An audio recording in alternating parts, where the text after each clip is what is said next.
Welcome everyone to The Enthusiast Life. I am your host, Mark Turcotte. I'm so glad each and every one of you have decided to make me a part of your day. Well, my friends, it is Friday the 13th. That's right, August 13th, 2021. And here today on the show, we are talking about episode 16 of The Bad Batch, Camino Lost. That's right, it is the end of Camino as we know it, my friends. So we're going to be diving into this episode here. So if you've not watched episode 16 yet of Star Wars The Bad Batch, that's what this episode's all about. It's our final Bad Batch Friday until season 2 next year.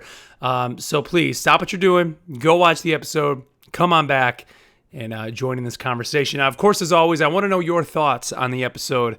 Hit me up on Twitter at MarkTurc, M-E-R-K-T-U-R-C, or of course, you can always email the show at theenthuslife@gmail.com. Well, part 2 of the season 1 Bad Batch finale here has come and gone now. And I got to tell you, man, like, what a season, number one. I think it really kind of set the tone for Star Wars animation as to where it could go. I mean, obviously, we had kind of the final episodes of the Clone Wars, but this really said, hey, this is a new era of Star Wars animation, and I think they did a great job with it. You know, this finale, I'm not going to say that it was amazing, mind-blowing, oh my God. I think it served its purpose for what we needed it to do. But what it really did do was kind of just carry this heavy tone kind of all throughout it. I don't know if you guys felt that when you watched it. Number one, the music was incredible throughout this.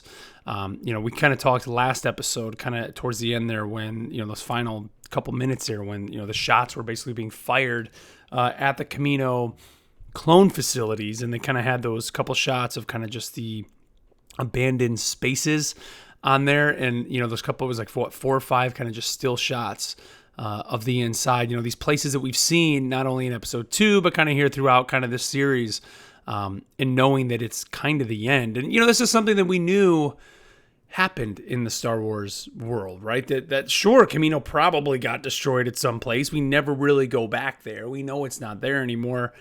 But to see it and to see it through the eyes of not only the Bad Batch, but, I guess Omega's part of the Bad Batch, but through Omega, that was really kind of the heavy thing in this, and kind of have it kind of track her through most of the beginning of this episode and through most of the episode, her and AZ kind of just scrambling to get off this facility with the Bad Batch, kind of in tow as well. But for me, it was really her that I was kind of invested in through a lot of this episode because they really kind of pushed that. And, even at the end when you kind of see her standing there taking that moment, the final moment to kind of just look at those flames off in the distance before she gets on the Marauder and know that was her childhood place, right? That's where she grew up. That's where she was created. That's where she has so many memories, all of her memories, outside of the last couple months here with the Bad Batch. Her whole life was there. We saw her experience putting her feet on solid ground for the first time, right, on dirt. She never experienced that. We saw that in the beginning of the season. And to have all that destroyed for her really was a big deal. And I think they really kind of drummed that home. Now, kicking off the episode as well with the facility, the majority of this episode was the facility obviously crashing into the ocean and them trying to escape it.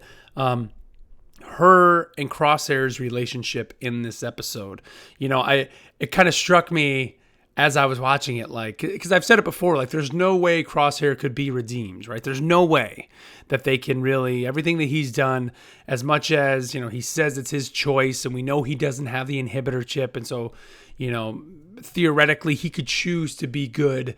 I was just like, you know what? There's really no way. Look, he hasn't done anything on the level of Kylo Ren, and we talk a lot of times how Kylo Ren wasn't able to be redeemed, but yet somehow they did it, right?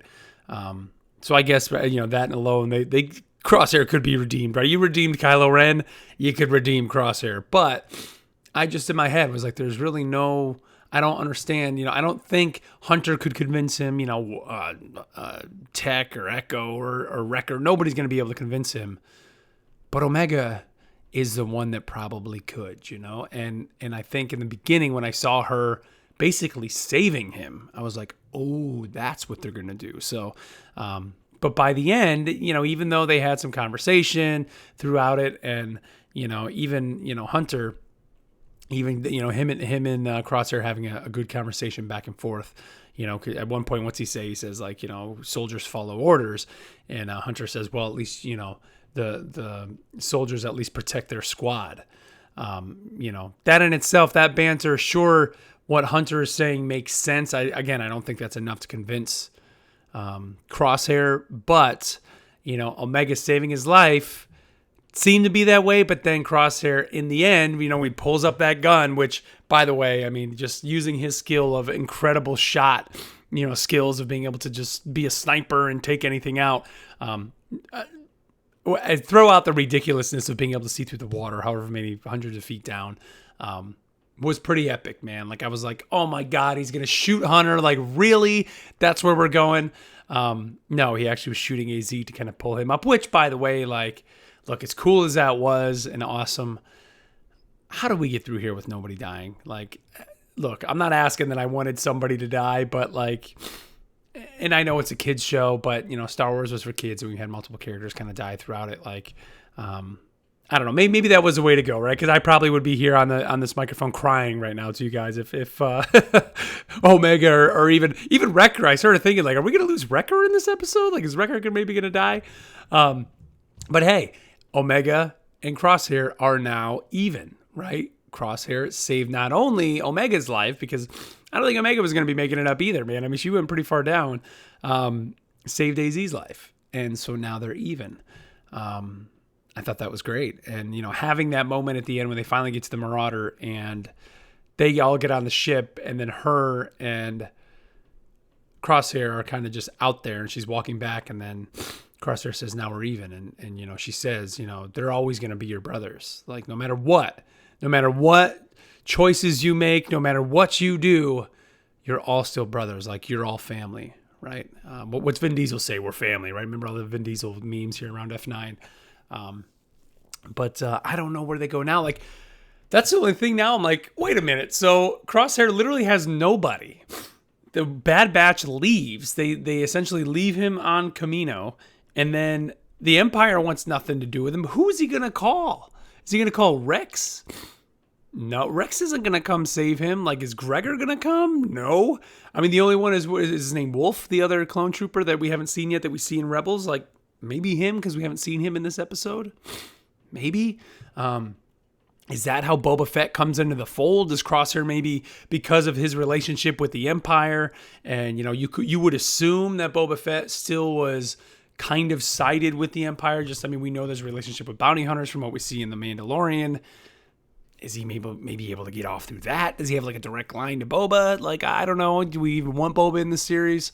Kind of a couple questions there kind of left out hanging. Now, of course, the ultimate ending of Nala Se going to that facility brings up again kind of my theory of either somebody, well, I want to say maybe kind of trashes my theory of maybe there's somebody out there trying to create like another clone army. No, the Empire clearly are using Nala Se to bend their will, which, the argument could be to create Snoke, that type of thing. But I don't think that's really what it is. I guess maybe it could be, and that he was kind of a failed experiment of it. But I think, Grogu, what we see in The Mandalorian, we know, again, there's a clone scientist in that first season. His name is escaping me right now.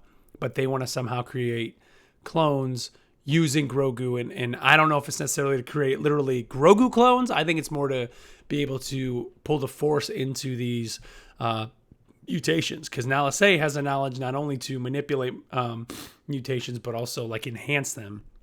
So if she's able to somehow manipulate a Force mutation and then manipulate that and make someone that much stronger, I mean, that's a hell of a clone you could come up with. So I think that's where this is all going. I think that's the Disney/Dave Filoni path for the story that's being told here over these couple of years. Is we're getting Grogu, obviously the Mandalorian with the clone scientists here. We're getting the Bad Batch here, which now we've destroyed the Kaminoan cloning facility.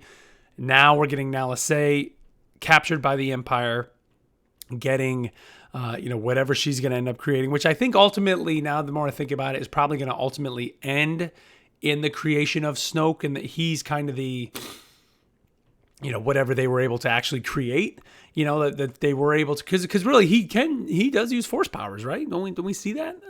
Trying to think. I mean, we do when he kind of throws a lightsaber and pushes or holds up Rey, in Last Jedi. I mean, we get that, right? Or no, yeah, Last Jedi that was in. So we know he does have force powers, force abilities. So, maybe he is kind of the ultimate creation, and we're getting kind of the Snoke origin story through all of this. Many people have said before, like Snoke kind of looks a little Kaminoan mixed with a human a little bit now when you kind of look at it that way. So maybe that is kind of Nala Se's, the end product of her work with the Empire, whether it's, intentional or not. I don't think she obviously is doing it wanting to do it. I mean, she's being forced to do this by the Empire. But I think that's the story we're getting told here over these next couple of years, is from the Mandalorian to the Bad Batch. And, now where does the next season of the Bad Batch go? I mean, that's kind of the big question. Like, do they find out Nala Se is still alive? Because I got to tell you, I think if Omega found out that Nala Se was still alive, she's going to want to get and find her. She's going to, do whatever she needs to do. I mean, we've seen what she's done with AZ, her attachment to Hunter. I mean, hell, even her attachment to Crosshair, because she even says to him at the end, like, they're your brothers and you're my brother too, right? And so she's going to want to save anybody who's related to her, even though Nala Se isn't necessarily blood. She's essentially her mother, right? I mean, she was her mother figure while on Kamino. So I think if they learn that she's alive, that she's going to want to go do it now. Potentially you can have maybe somewhat of a clone uprising, maybe even to kind of combat the TKs. I mean, we kind of know the end result of that. It's not going to go so well. But I don't know if that's where they're going to go next. I think we're going to have the Bad Batch probably hook up with Rex. I think Rex and Gregor and eventually Wolf are going to kind of play a little bit more in the next season. And then, it even brings it to the idea of, okay, well, what are we going to see in Ahsoka and that series? Are we going to get maybe somewhat of we're already learning about the potential casting of Sabine Wren. So that's going to be more of a post-Rebels. So that may even kind of tie in, a little bit more of this.